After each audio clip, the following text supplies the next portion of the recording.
Okay, so it's my great privilege to welcome you to this session, which is going to be on adapting to or shaping a transforming world. And we have three world-class speakers to talk to us on this subject today, looking at various aspects.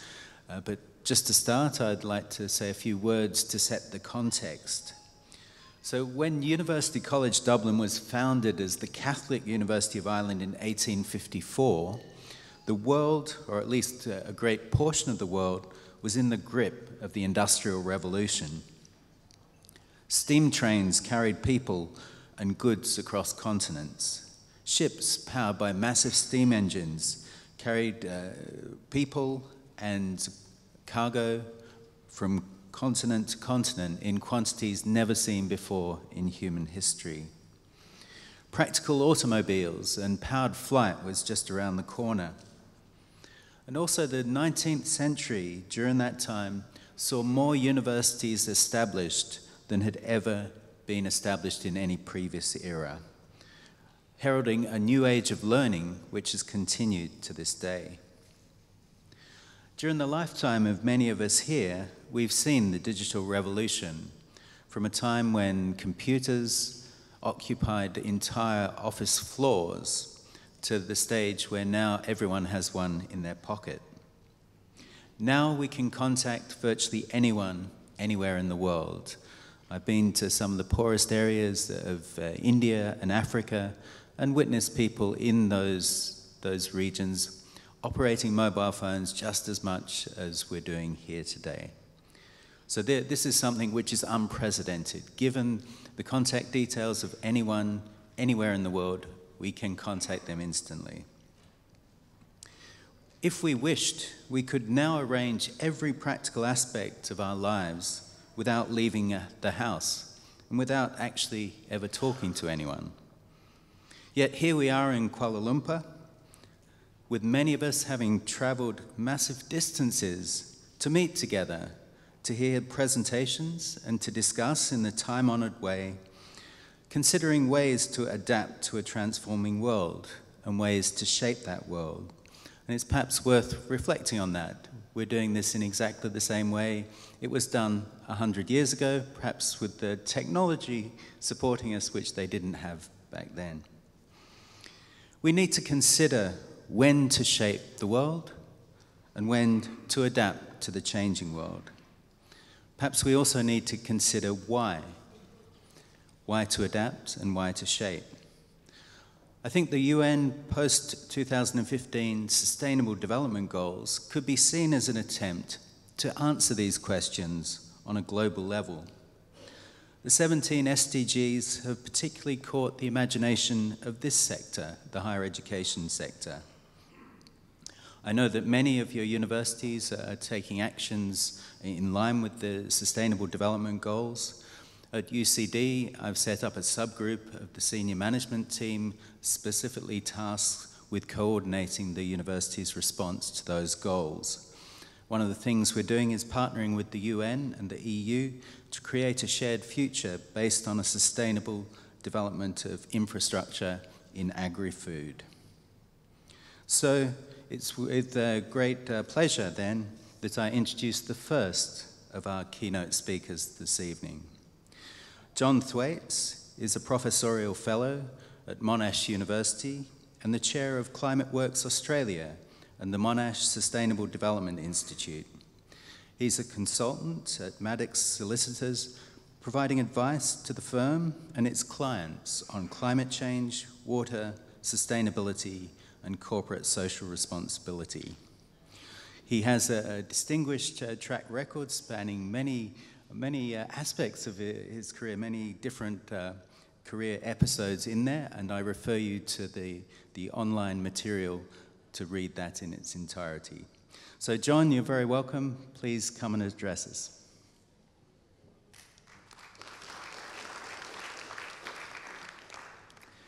Well, thank you very much. And it's great to be here this afternoon. And I agree that the Sustainable Development Goals will be absolutely critical for higher education. The Sustainable Development Goals are the globally agreed framework for social transformation between now and 2030.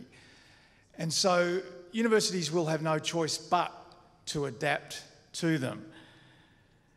But I would argue that our role should go well beyond adaptation to shaping the implementation of the goals.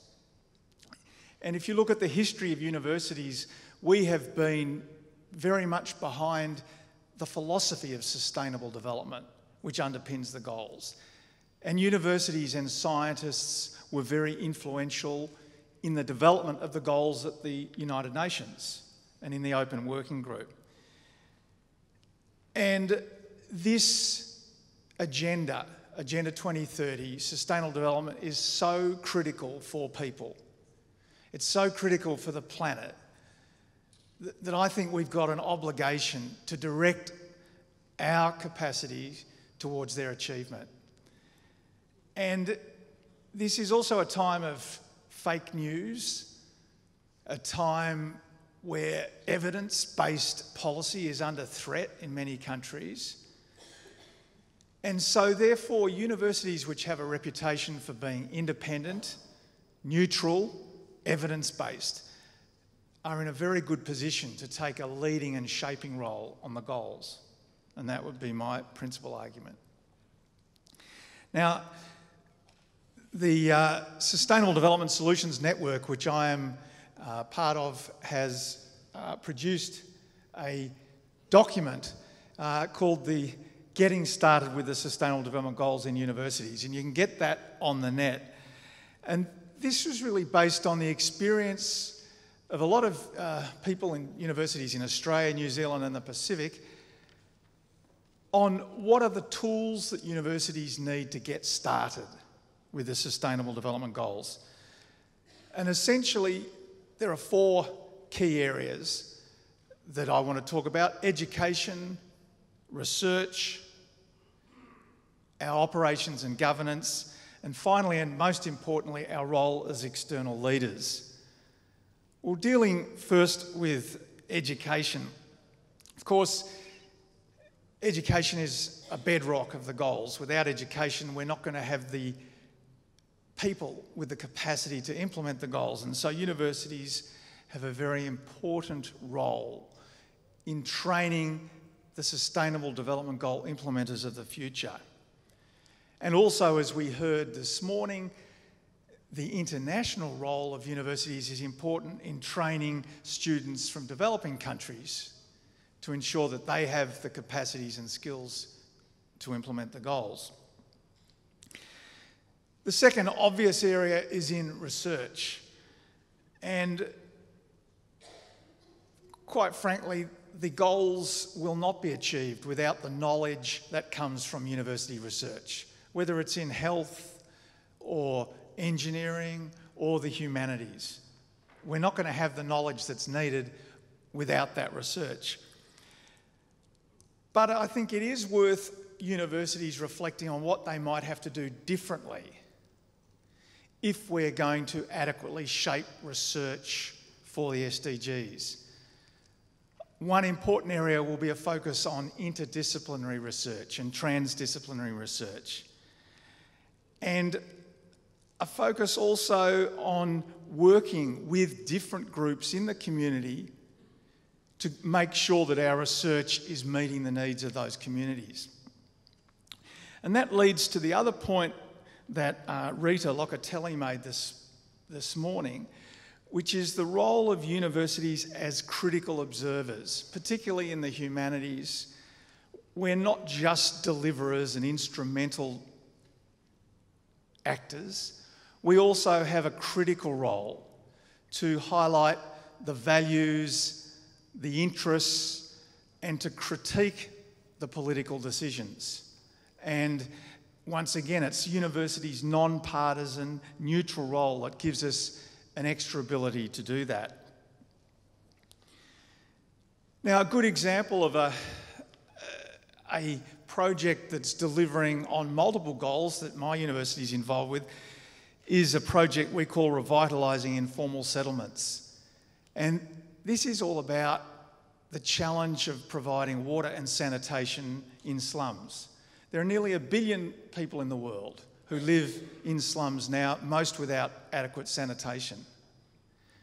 So many children become sick and even die as a result.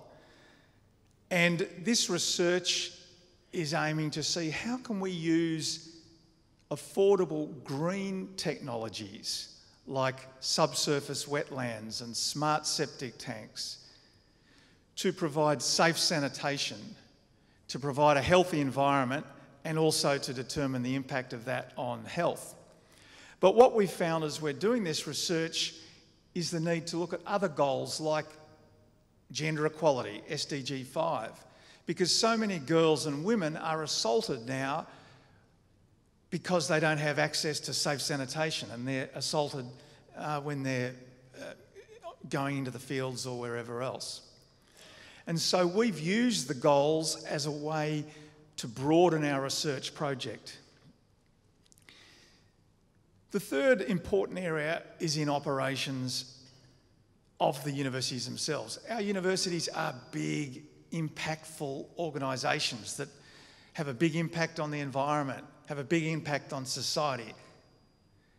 And we can really see our universities as living labs for solutions to the goals. And once again, another example at Monash University is our current plan to be net zero emissions. So we're replacing all of our energy, which is currently largely gas, with electricity, and all that electricity is going to be renewable. But the area I want to really focus on is external leadership. And this is where we have to use the great capacity we have as a trusted and respected institutions to bring different sectors together around solutions for the goals. And universities are very well placed to act as conveners and to promote collaboration. And I'd like to highlight the organisation I'm involved in, the Sustainable Development Solutions Network, which, just like the IAU, is about bringing together universities from around the world. But in this case, Ban Ki-moon, the former Secretary General of the United Nations, asked Jeff Sachs from Columbia University to set up a network of universities dedicated to supporting the Sustainable Development Goals. And that took place in 2012, and now there's more than 700 universities and knowledge institutions around the world working on the goals.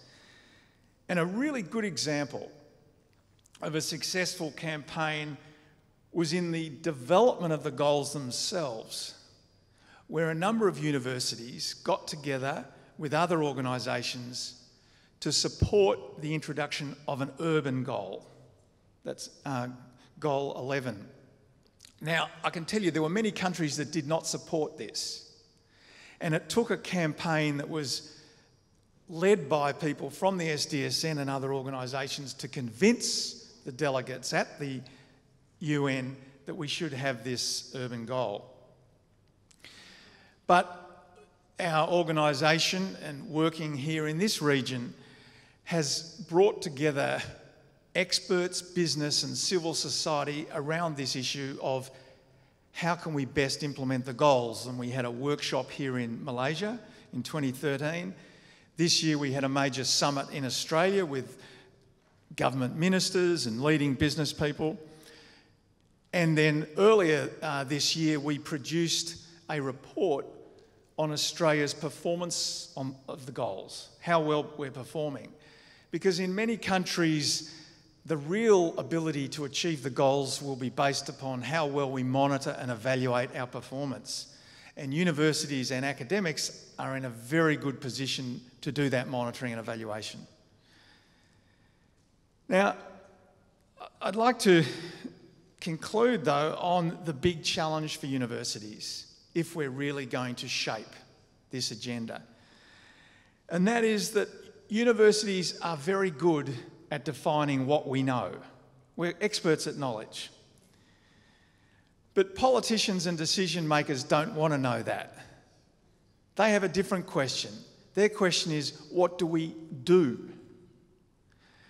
And the real challenge for us is, how do we translate what we know into what we should do? And that's where some, I think, experience that we've had is worth learning from, and that is a global project to find and develop a pathway to achieve the goals. And we've done this pathway for decarbonisation. That is, how can the world get to net zero by 2050? And we've done it using experts and researchers in 15 major countries. And we're also just starting another major global pathway project on food and land use. How do we sustainably provide enough food for a global population of 10 billion in the middle of this century, but do it in a way that is consistent with a 2-degree world and saving the planet?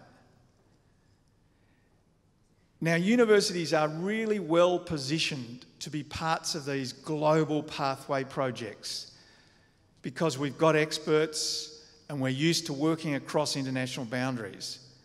What we haven't been so good at is putting that together, though, in a single pathway that you can then give to decision makers that they can adopt.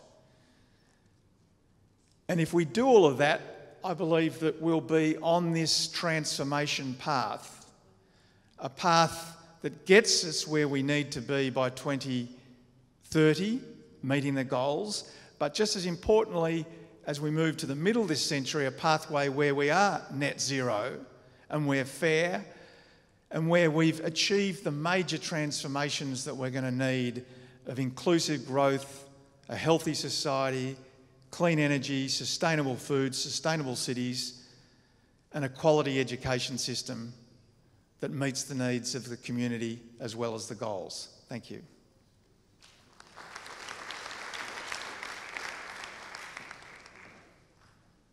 Right, thank you, John, for an excellent talk.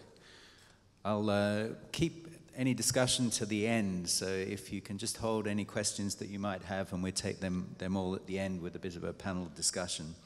So I'm now very pleased to be able to introduce to you O.T. Snellman, who's the Vice President for Organisation for the University of the Arctic and the Director of International Relations at the University of Lapland in Finland. O.T. Snellman has been working on international education and the development of cooperation in higher education in the circumpolar region for the last 30 years in a variety of capacities. And again, you can refer to the web for a very long list of achievements that O.T. has. So you're very welcome. Please come and address us.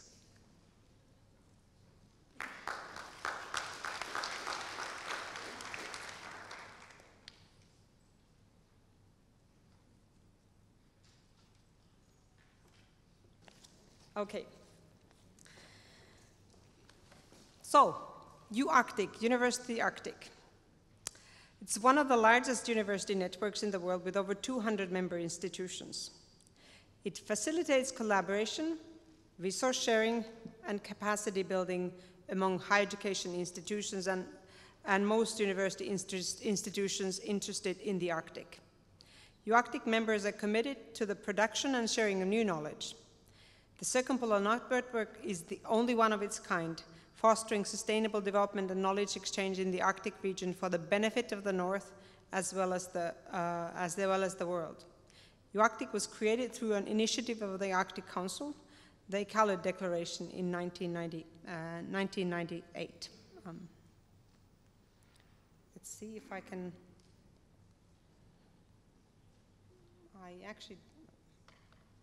somehow that happened. Last year marked the 20 years since the birth of the idea of the University of the Arctic and the beginning of the process that created it. However, it all started even a decade earlier in 1987. That's a really important year in the Arctic. UArctic, among many other much larger things, was made possible by a pivotal moment in the Arctic, a speech in Murmansk in the then Soviet Union by Mikhail Gorbachev. In October 1987, he called for the Arctic to be a region of peace and cooperation. And now I quote this extremely famous speech. What everybody can be absolutely certain of is that Soviet Union's profound and certain interest in preventing the north of the planet, its polar and subpolar regions, and all northern countries from ever again becoming an arena of war, and in forming there a genuine zone of peace and fruitful cooperation. This, of course, is extremely topical today, considering the Paris meeting. Even in the last years of the Cold War, the governments of the 8 Arctic states, as well as scientists and universities, had been looking for ways to cooperate across the borders in the Arctic region. But with the Iron Curtain, this region was not united. The Murmansk speech opened the door for the possibility of real Arctic cooperation. The Murmansk speech led to the creation of the 8 Arctic state-wide Arctic Environmental Protection Strategy, which then led to the creation of the Arctic Council, which in turn provided the cooperative framework that created UArctic. Incidentally, also in 1987, the World Commission on Environment and Development, which had been set up in '83, published a report entitled Our Common Future. The document came to be known as the Brundtland Report, after the Commission's chairwoman from Norway, Gro Harlem Brundtland. It developed guiding principles for sustainable development as it is generally understood today. A few words about the Arctic Council. I want to keep that slide. The Arctic Council is the leading intergovernmental forum promoting cooperation, coordination, and interaction among the Arctic states, Arctic indigenous communities, and other Arctic inhabitants on common Arctic issues, in particular on issues of sustainable development and environmental protection in the Arctic. The Arctic states are Canada, the Kingdom of Denmark, the United States, Russia, Iceland, Norway, Sweden, and Finland, also called the Arctic 8. In addition, 6 organizations representing Arctic indigenous peoples have status as permanent participants. The category of permanent participant was created to provide for active participation and full consultation with the Arctic indigenous peoples within the Council. It is quite a remarkable structure to have the states and the indigenous peoples organizations sitting at the table.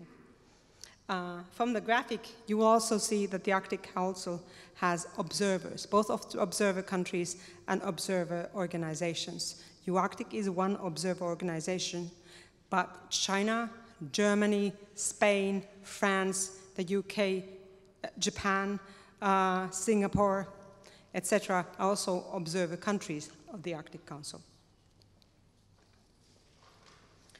This year, Finland, my home country, is chair of the Arctic Council.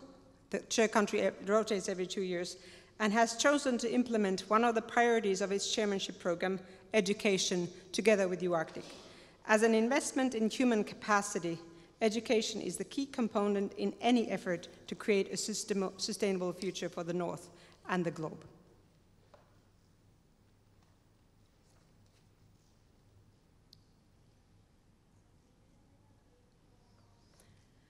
Now move on to talking a little bit more about UArctic. UArctic's vision is an empowered North with shared voices. And the mission is to empower the people of the circumpolar North by providing unique education and research opportunities through collaboration within a powerful network of members. And now I come to what I believe to be the most important thing to understand about UArctic, in addition to that map that you keep in mind in the background. UArctic was based on fundamental values. These have existed since the beginning, and they're in a way the benchmark. The values are circumpolar.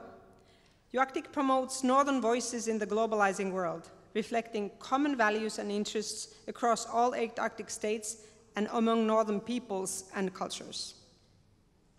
Inclusive. UArctic promotes cultural diversity, language plurality, and gender equality while highlighting the partnership between the region's indigenous peoples and other Northerners. And finally, reciprocal. UArctic promotes respectful relationships in education, science, research and policy based on reciprocity, equality, and trust between Northerners and other partners. This approach values the inclusion of traditional and indigenous knowledge systems, together with multidisciplinary perspectives from the arts, social, and natural sciences.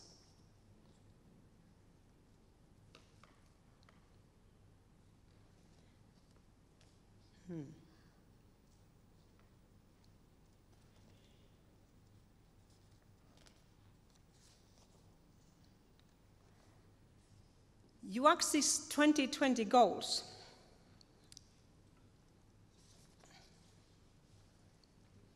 are educational access for Northern students, meaning that students in the North have access to the best and most relevant instructional and training resources. Research representation in the North. UArctic members are the key participants in Arctic research. Expanding knowledge of the North. UArctic is a leader in expanding knowledge about the North. An engaged membership network. UArctic members gain value by their participation in the organization. How this relates to the SDGs. UArctic has aligned all of its goals and activities to the United Nations 2030 Agenda for Sustainable Development. So in addition to our core set of values, we use this as the benchmark.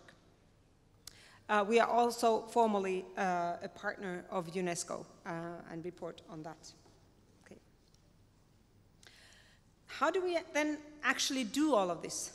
204 universities working together is not very easy at institutional level. The two main drivers of the collaboration of UArctic are UArctic Thematic Networks and the UArctic North-to-North Mobility Program. First, on Thematic Networks. Thematic networks are groups of UArctic members working together to conduct research and create learning experiences for students, faculty, and communities. This, you don't need to be able to read this, but this just illustrates how many of those networks we already have.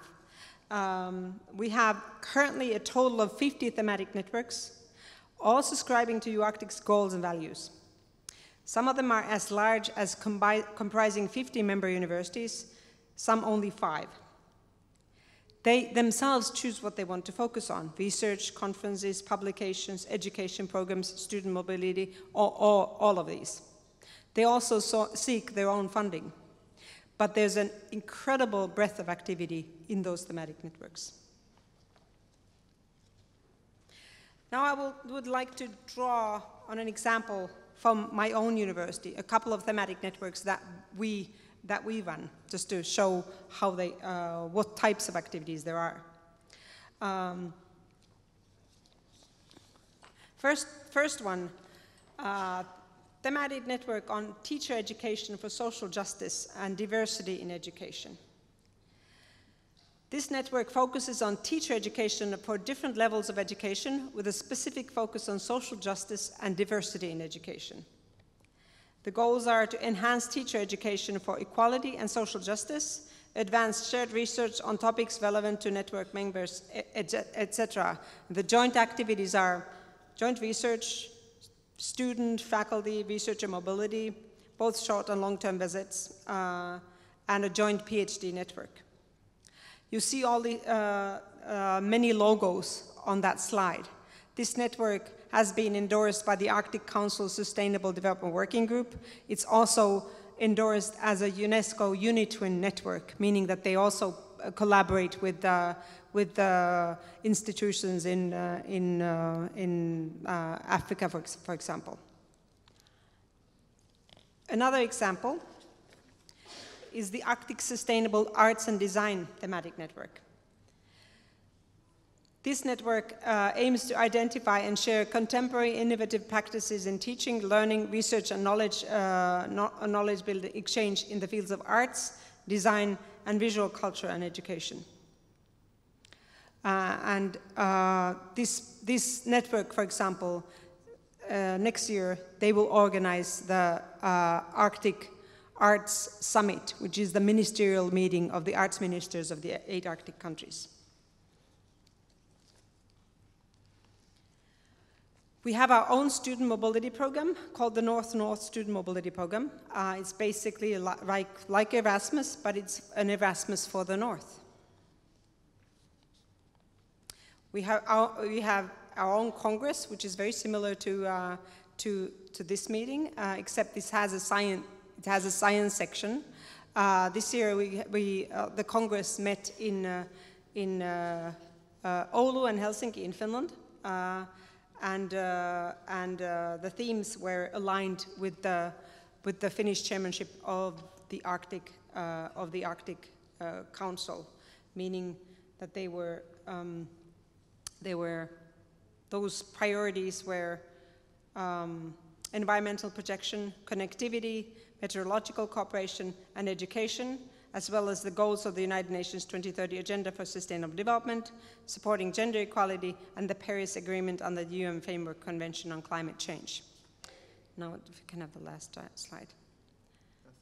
No, one more slide.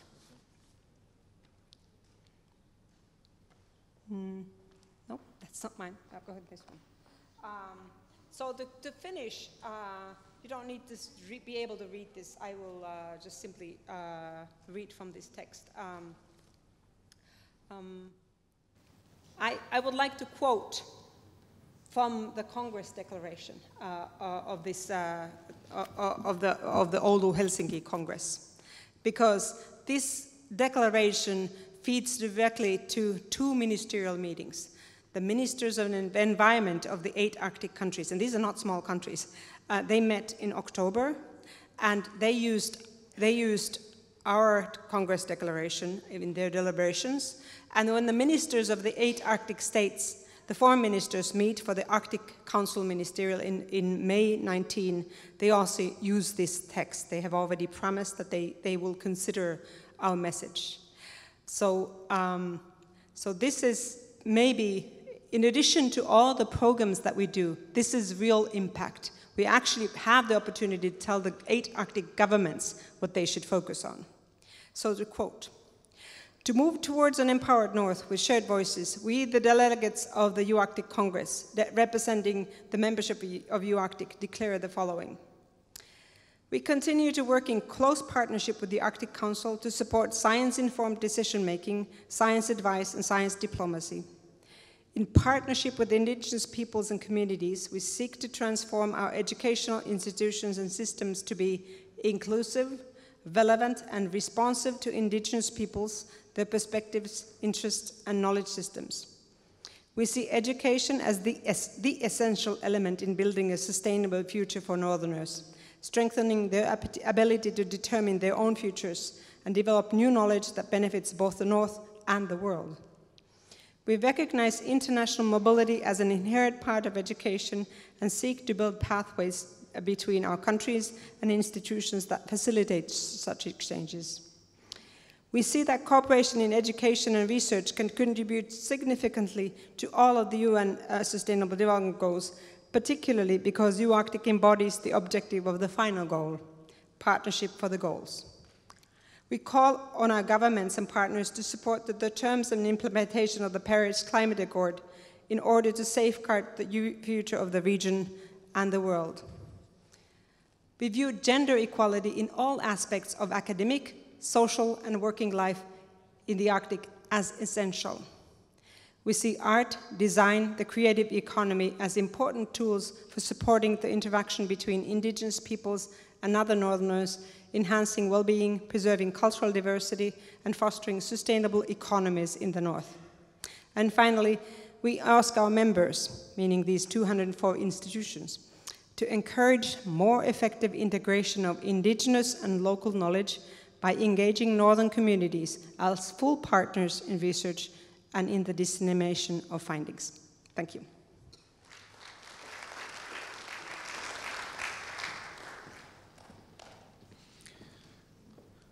Okay, so I hope we're on top of the technology at this stage. very happy we weren't in an autonomous car. When things like this happen, we see the value of people and the complementarity of people and technology. So let's move on now to our final speaker. And again, it's my great privilege to welcome Mandla Makhanya, who is the Vice-Chancellor of the University of South Africa. He took up that role on the 1st of January 2011. Prior to this, he held the position of let me just get this right, the position of Principal and Vice-Chancellor. No, I'll get this right soon. Prior to this, he held the positions of Pro-Vice-Chancellor of the University of South Africa, Executive Dean of the College of Humanities, and Dean of the Faculty of Humanities and Social Sciences at the old University of South Africa. I think I've got that right now. So Mandla, you're very welcome. Please come and address us.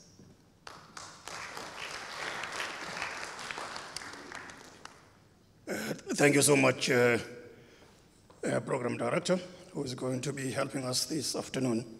Let me just greet the President of the IAU with your Executive Board, and just to thank you for the opportunity that one has, to speak at this conference.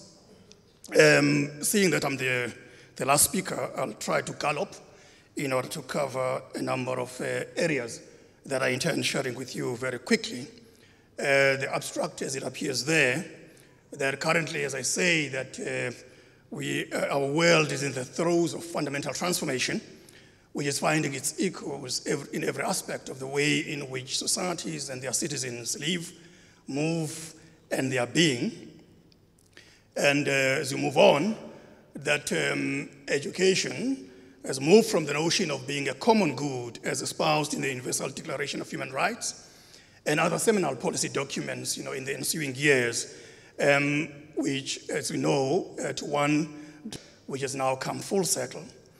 And that higher education this time finds itself at the very epicenter of these dynamics, and higher education institutions currently offer striking exemplars of state of the world in their own operating environments. And then education has moved from the notion of being a common good as espoused in the Universal Declaration of Human Rights. It looks like I went back there.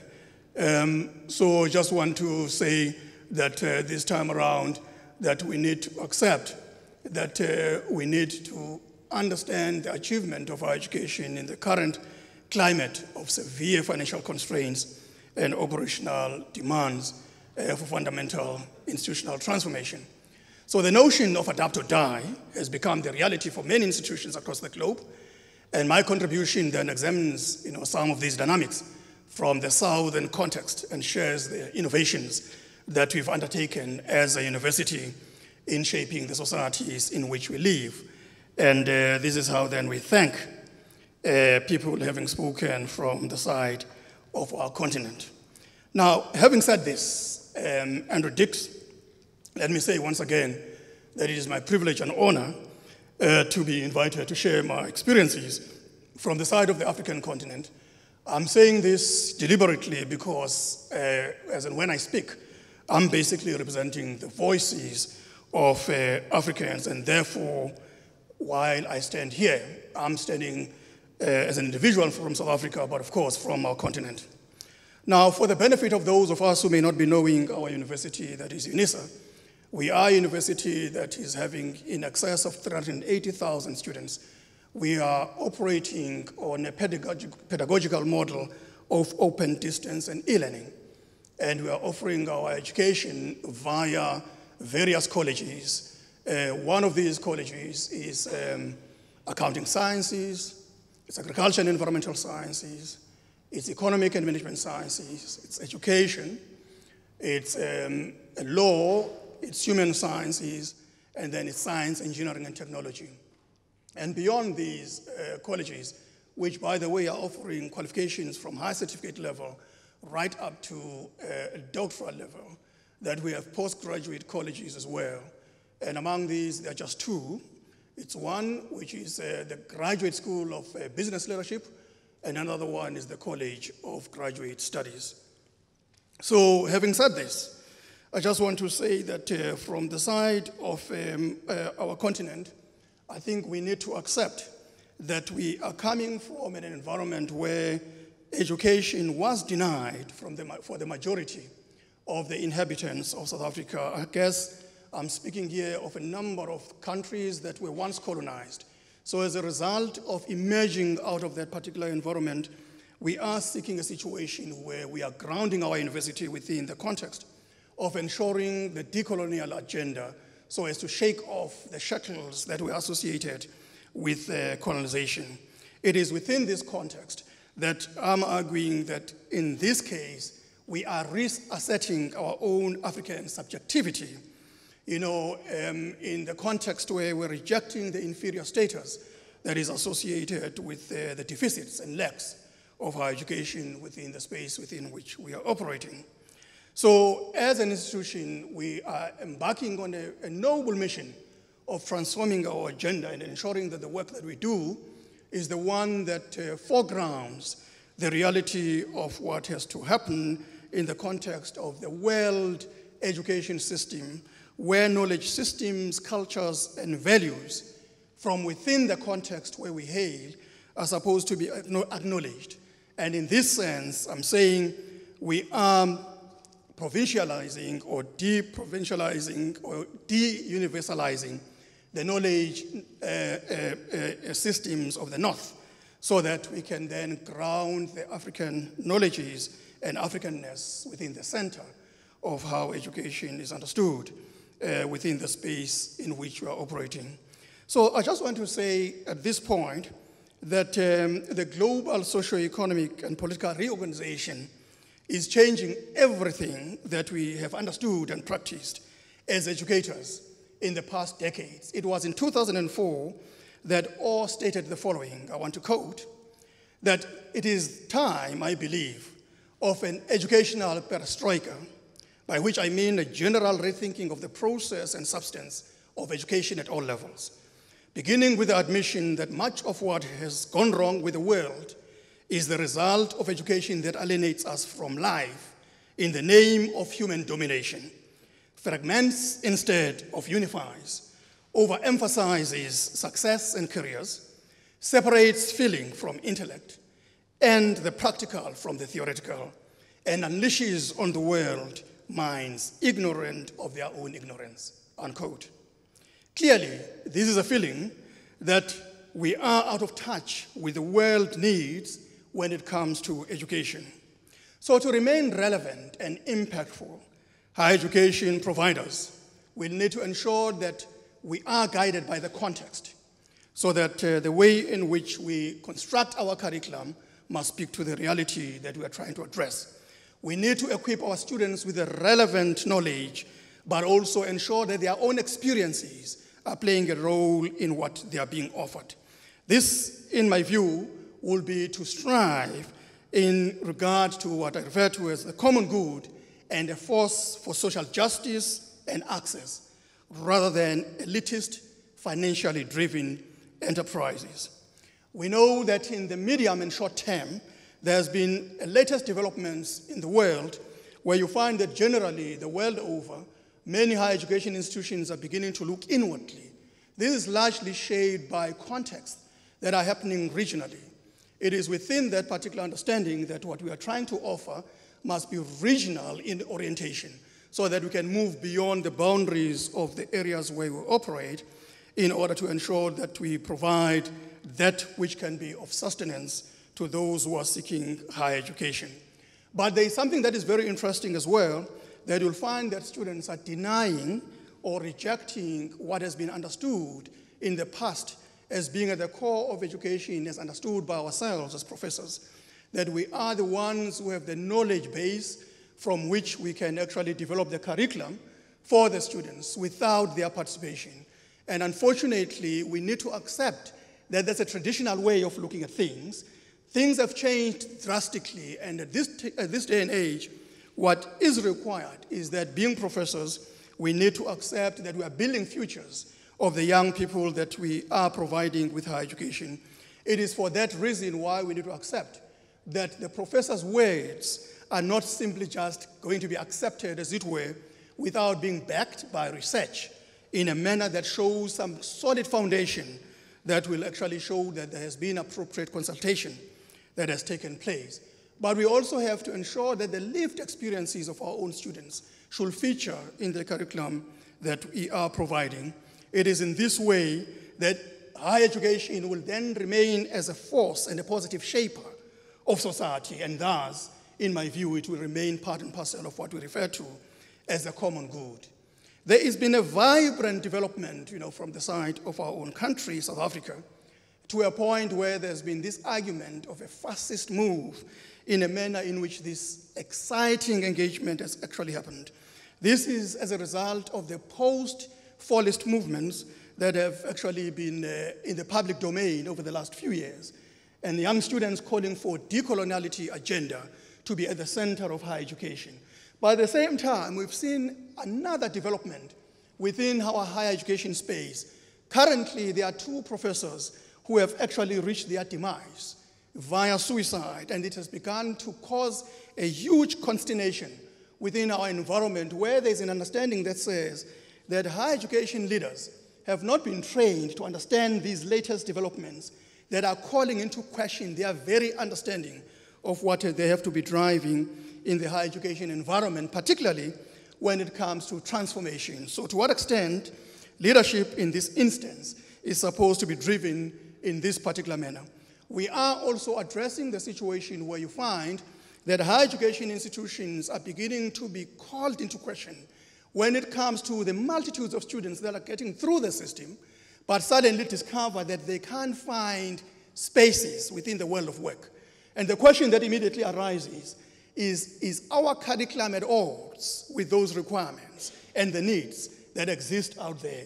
And to what extent do we have that proximity with the world around us so that we see it as our own public space, so that when we begin to talk about publics will be ourselves as human beings generally, but publics will also be those institutions that have an interest in those that are being trained. So to what extent do they have a view on the content of the curriculum that we are developing? I argue that if we don't change and we don't do that fast enough, we are going to run into trouble, and universities are going to be something that is not going to be finding any space for those who are keen to support higher education. These challenges that I've just spoken about, by the way, are not simply just unique in our case in the South. They have been experienced in the North, both in North America, United Kingdom, and Ireland, which they themselves are also getting challenges on the status quo when students are beginning to raise numerous questions about what is happening in education, the cost of higher education, which is astronomical. And students are arguing that it is unfortunate that you spend so much time in higher education only to discover that you are building up debt that you can't even afford to pay once you leave higher education. And for that reason, the argument that has come back once again is, to what extent are we offering education that is on the basis of being ethical, education that is based on being just, in the context of ensuring that the pedagogical relevance is the one that is driven by ethics, by social justice, but also by the reassertion of the moral imperative of education as a common good, rather than commercializing higher education as an enterprise and placing these intolerable financial burdens on the students who are supposed to be going through this higher education. And we are finding a situation, once again, which is very interesting, that with the Industrial Revolution that is actually upon us, that you find that there are no longer guarantees of job security. And what is happening, there is this Orwellian scenario of work for the elite few and a universal wage for the rest, which is actually a differentiator that is very difficult for one to accept. And I just want then to move on to say, with the question that has been asked of us, adapting to or shaping our transforming world, let me just suggest that we need to do both. We are doing both in this instance because I want to mention just a few of these particular examples where I can say that definitely from the side of where we are on the continent, we have various projects that in my view are beginning to take shape in a manner where unearthing deliberately the development and dissemination of African knowledges and wisdom is beginning to shape the experiences that we are beginning to plant within the higher education setting. And I'm saying that we need to intertwine the concepts of Africanness in building what I view as a binding spirit within the higher education firmament on the indigenous knowledge systems as a transformation tool in expanding the understanding of what constitutes knowledge in the context, as my first speaker indicated, of multi, inter, and transdisciplinarity as a strategy of ensuring that our institutional infrastructure and the multi-dimensional tasks of research, of curriculum, and of community and outreach are based on that which is cultural in orientation, but also ensuring that our own heritage is shaping that which we are going to be offering at the end of the day. So we are collaborating, a program director, with a number of institutions and universities from the side of our own continent. We are doing so as part and parcel of consciousness raising in the context of ensuring that it's not only happening there, but also with the diaspora in the first instance, but then, of course, moving globally. We are promoting the recognition of indigenous knowledge throughout the continent through the conscientious and context-sensitive research and the sharing of our insights emanating from this knowledge system. We are restructuring our own relations with community holders of knowledge. We argue that communities have a center and repository of knowledge that we have to take and place at the center of knowledge generation. We are proactively promoting and supporting these indigenous knowledge systems in our own agenda. From the side of the university, what we've done as well is to promote linguistic diversity. I think you must understand that having gone through colonization, indigenous knowledges were pushed to the margins. And we are arguing that to reassert the identities of such languages, they have to feature prominently within the auspices of what we are teaching as universities.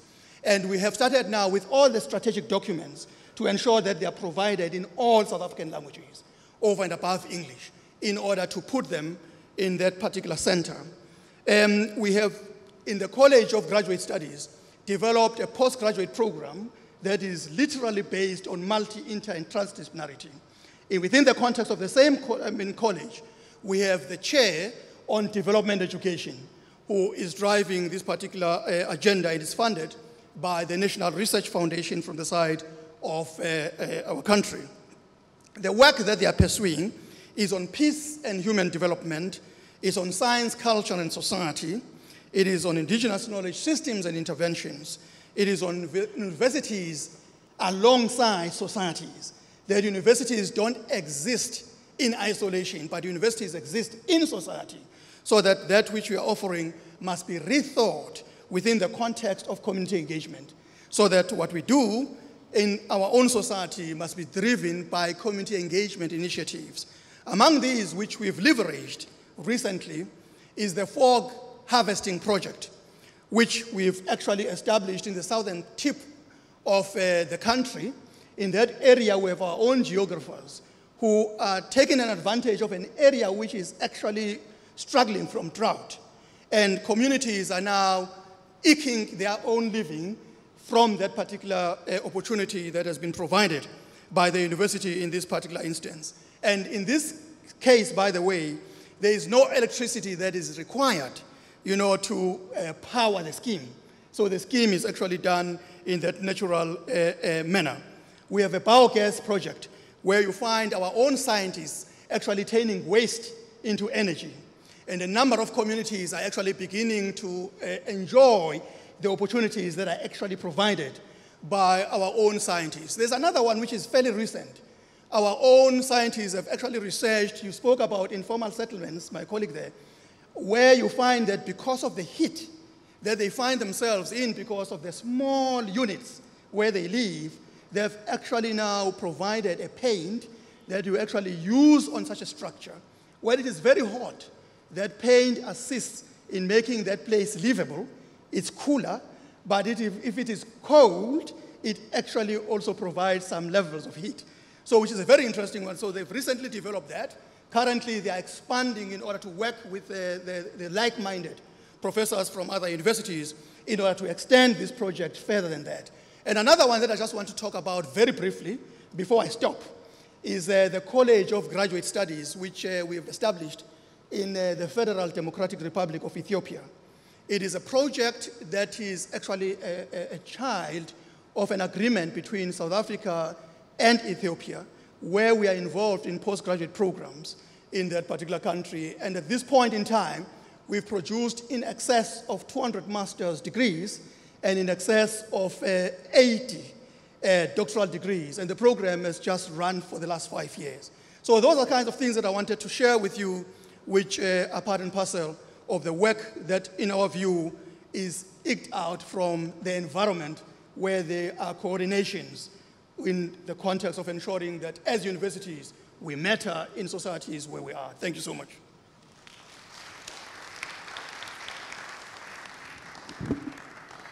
So thank you very much, Professor Makana.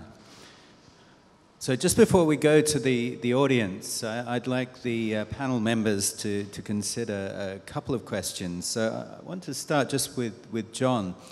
John, the SDGs really have made an impact on the university community, and they're being embraced to an extent that previous Sustainable Development Goals developed by the United Nations have not. Have you got any idea why this time round they have been so compelling? Well, first, because every country has signed up to them. And second, because every country said that they're going to apply until 2030. So they're not just another theme or another trendy idea. They're something that governments have signed up to. And they represent an agenda which universities have strongly supported for the last 30 years. So I think we're seizing the opportunity. We're saying we've got our foot in the door. Governments have said that they're going to do this. We now want to use this opportunity to hold governments accountable to deliver on the goals. And Oti, the University of the Arctic, how are you responding to the SDGs? Well, basically we are trying to look at all of our activities that our goal is that everything that we do should be aligned with the SDGs, and not every activity with at least 3 or 4. And we've done now research on this, kind of a massive Excel sheets on okay, do we actually meet our own goal on this? And we have discovered that because everything is so interconnected, it's particularly so in the Arctic. You always need to deal both with the economy, environment, and the people. And so we've actually seen that whatever we address, we actually need to touch upon most of the goals. And certainly in the area of climate work, anything related to the climate, this is particularly relevant. And also the goal number 4, education, good quality education. That in a way is a very cross-cutting, from a higher education perspective, that is a very cross-cutting goal. So it's basically it needs to be a part of all other goals. And Mandla, the University of South Africa, how are you responding to the SDGs? No, thank you very much. I think that we are also, by the way, also signed up members, of the SDGs. But along the lines of my co-presenters having made mention, of the role that we are playing in clean energy. I mean, that's itself a very clear exemplar of what we are capable of doing as universities, collaborating, of course, with other entities in communities, but also state agencies. And at the same time, ensuring that higher education that we are offering is of high quality. Because I think we can ill afford a situation where those that are churned out by higher education can end up in dead-end jobs. I think we need to acknowledge that universities have an advantage that you won't find anywhere else of producing those who are not necessarily job seekers, but those who actually have capacity to transform the environment where they are. So which means that there are also opportunities amongst those to be generators of opportunities for others. So which is actually a role that we cannot shirk as universities. Right, thank you very much. Now, the theme of our session this evening has been adapting to or shaping a transforming world. I wonder if I could get each of you to think of one thing that you think we should adapt to and one thing you think we should shape. So I'll put John on the spot by asking him first. So one thing about the world we should adapt to and one thing we should shape. Well, I think in adaptation, we should be running our own universities in a way that's consistent with the goals. And that means we should target a net zero university, a university that's open to people from different backgrounds, people who are disadvantaged. So I think we have to adapt to that.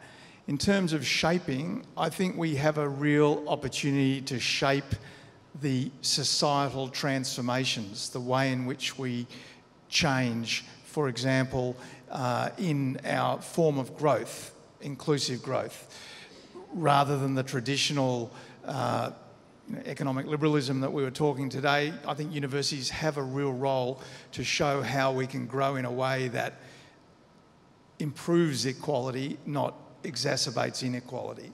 So I think it's that values-based role that we can play in universities. Okay, one thing that from the perspective of my geopolitical kind of a position in the Arctic, one thing we sort of need to adapt to is the changing political climates and even moving borders, so that some things are geographic and some things are political. So you just need to adapt to whatever the situation is at any given time. You can't necessarily be in the deciding seat always on that. But what you need to in a way insist on is all the people and all the peoples in the world need to have the power to decide their own future, so that they have the capacity, they have the necessary education to actually have the capacity to be the leaders of their own life. And all higher education institutions have a really strong responsibility to fight for that right. No, thank you very much. As I've said, we need to adapt, but at the same time to shape the environment where we are. We need to adapt to the fast-paced space within which we find ourselves. The digitization of virtually every space where we find ourselves is actually moving at an alarming rate. So as universities, if we don't adapt, we'll simply disappear. So that's one thing that we need to acknowledge. So I'm impressed with what the IAU team shared with us before this session, among those areas, that they are focusing on, because unless we do so, we may as well kiss our own business goodbye. Secondly, we need to adapt in the space where we are, insofar as ensuring that that which has been taken away by an ethical practice, which you see virtually everywhere, when you look around, you find that everything else is falling apart. And what is interesting is that it is public institutions that tend to take the flak. But the reality is that the private sector is actually corrupt to the core. So if we can begin to address that as universities and be honest about it, I can tell you that this first adaptation that we need to address, because the power that they have is distorting the understanding of what life is all about. And for our younger generations, they've become so confused about what the world holds for them. So they think that the future is something they don't have to work for, whereas the future that we want is the one where you have to work hard in order to get where you want to. And then the second part, when it comes to shaping, that we need to be guaranteed that we can shape our own societies in a manner where the democratic principles that are so fundamental in what we exist for as higher education, for that critical citizenry, can actually be relived, and we reassert that particular agenda as higher education. So if we fail to shape that one, once again, we have a problem. So that is why wherever I sit, I'm saying we need to adapt, and we need to do so at a very high speed. But at the same time, we need to shape the environment where we are. Once again, we have no time at our disposal. So thank you very much. That's extremely interesting. Now we're almost out of time, but I do want to give you a chance to ask questions. So the way I'm going to do this is to take just 3 questions, and we'll take the 3 together. Please make them questions, not statements. So I want 3 questions, and then each member of the panel will respond to the set of 3 questions, picking the pieces that they would prefer to respond to. So I have a lady in the middle here. Where's the second one? I want to pick out the 3 now. Okay, if you want to put up your hand, wave it at me here. Oh. Okay, yes, one here, and the third one is over here. Can I go? Yes, please. Thank you. In spite of all the efforts that you are making, and also for all the digitalization, it seems that we are witnessing more of the narrow-mindedness and the short-sightedness over these years, and people are more biased by this like a digital information system that we are really cherishing. Is there any way that we can overcome that? Because our young students are also on this trend. Okay, it's an excellent question. And over here? Oh, no, perhaps it was the same question. So over here, and I can take one more after that.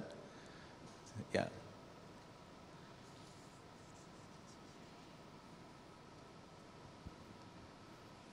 Good evening. I was looking to find the pictograms of the SDGs, but my system doesn't work. So there is one SDG that talks about gender diversity.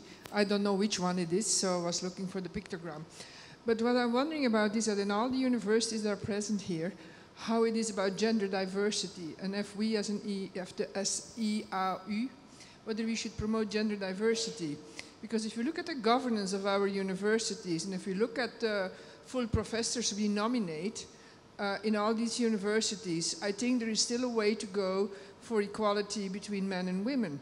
And I'm not a suffragette, but I think there should be at least very competent women to be with all the leadership capacities which we have been talked about that we could get. Yeah. So in your universities, from the people there, who is following that SDG, gender diversity, and whether you should promote that in his next days or his next sessions. Thank you. Okay, thank you for the question. And the gentleman at the front here.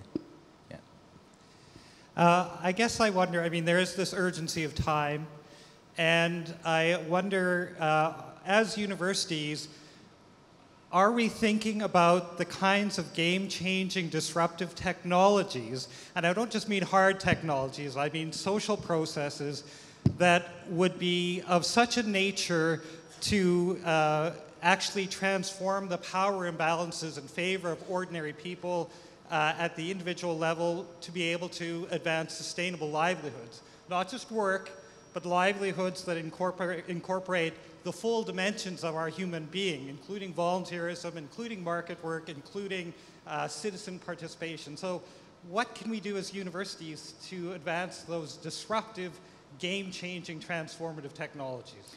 Okay, so we've got 3 questions that have covered now a wide range of bases, so from attitudes and perhaps a narrowing of attitudes to gender equality to disruptive technological transformations. John, a little challenge there for you. Well, there are three questions, and I'll try to answer each of them briefly. The first question about narrow-mindedness. That was the point I made at the start. We are, unfortunately, in a time where there is an anti-evidence approach, where there's a distrust often for experts. And so we have to counteract that, and we have to argue that in the public domain. We can't sit back in universities and just complain. And that's one of the reasons I think the Sustainable Development Goals present such a good opportunity, because governments have signed up to them, businesses have signed up to them, and we can join that. So I think that's the first. The second point about gender diversity, which is Sustainable Development Goal 5. Once again, it's a very good example of how useful the goals can be. Because the key point about the goals is that you cannot cherry pick them and just choose some and not others.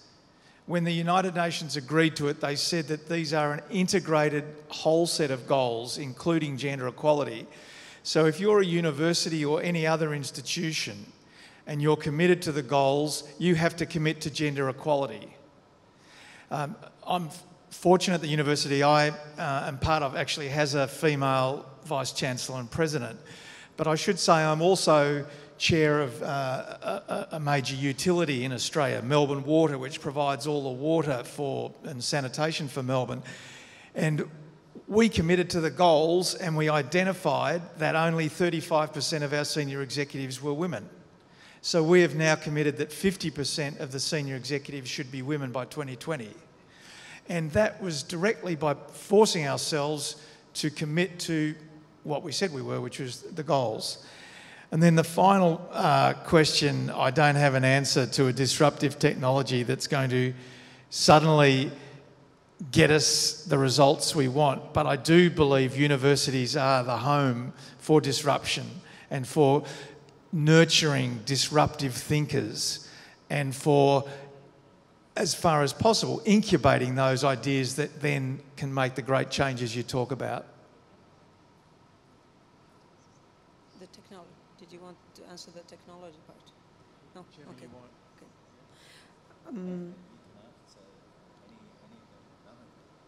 Okay, I'll choose to skip the technology question because I'm not sure I understand what the disruptive technologies is.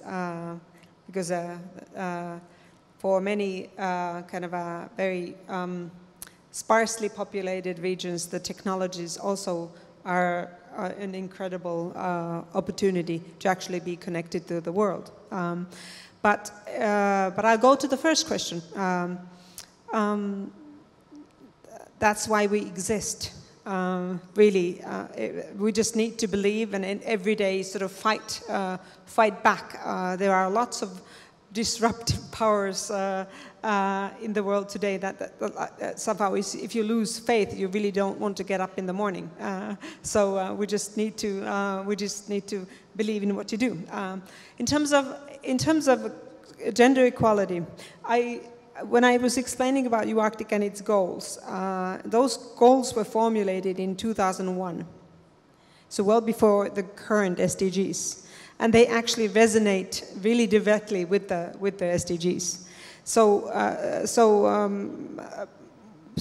I must say that. Well, I'll give you an example. Last week was the meeting of the Arctic Council in the Arctic ambassadors of the Arctic Council. And they asked me to present that declaration that I read out to you. And the chair of the senior Arctic officials of the Arctic Council, this group, 250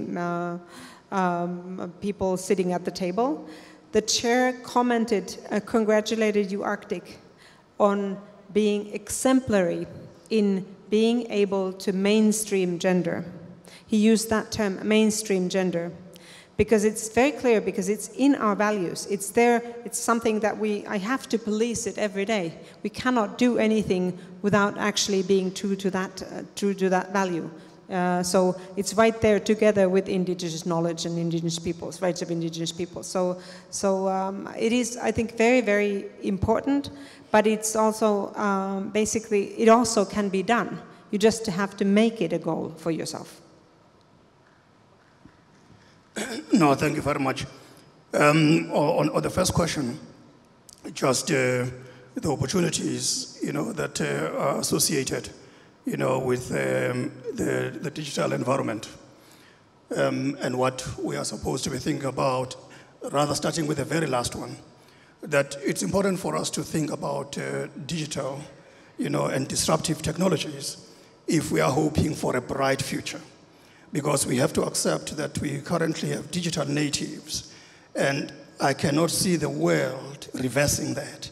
So if that is the case, what do we do in making the necessary investments in such a space so that those who actually have the capability of doing so can actually have a protective environment that will rejuvenate their creative juices with the necessary support that we provide as universities in an incubator space, that we've spoken about, so that as and when then they are ready, they can be released. At the university, in 2011, I established a center of what I refer to as a center of technology experimentation.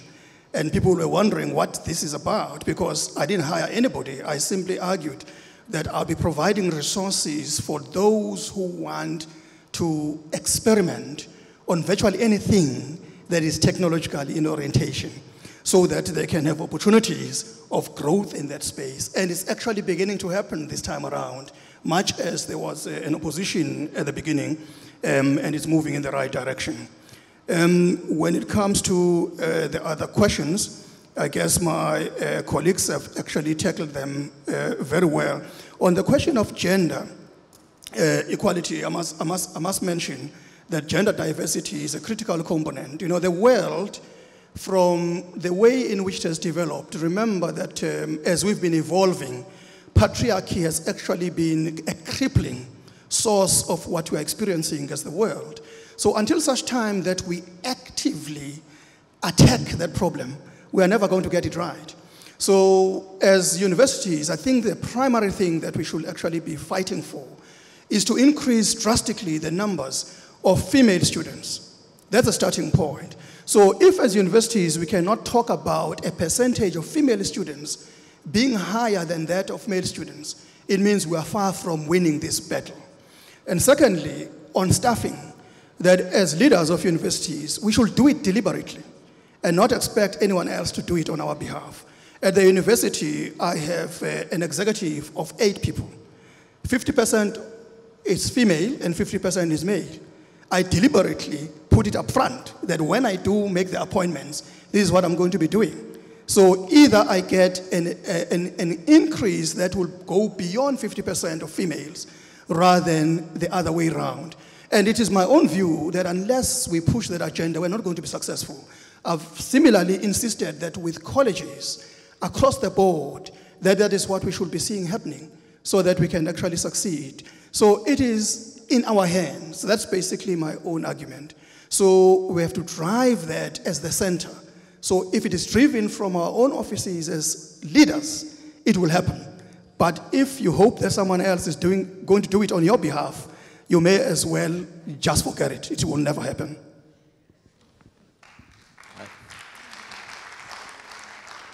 So we're well out of time. I apologize as chairman. I should have kept better time, but I'm sure you'll agree that the insights we've been getting from our panel members have been well worth the extra 15 minutes. So just to finish, we have a small presentation for our panel members. So if I could just ask you to come to the front of the stage here. So this is courtesy of the University of Malaya. So thank you so much, John. Thank you, Oti. And thank you, Mandla. So please join me in thanking our excellent speakers.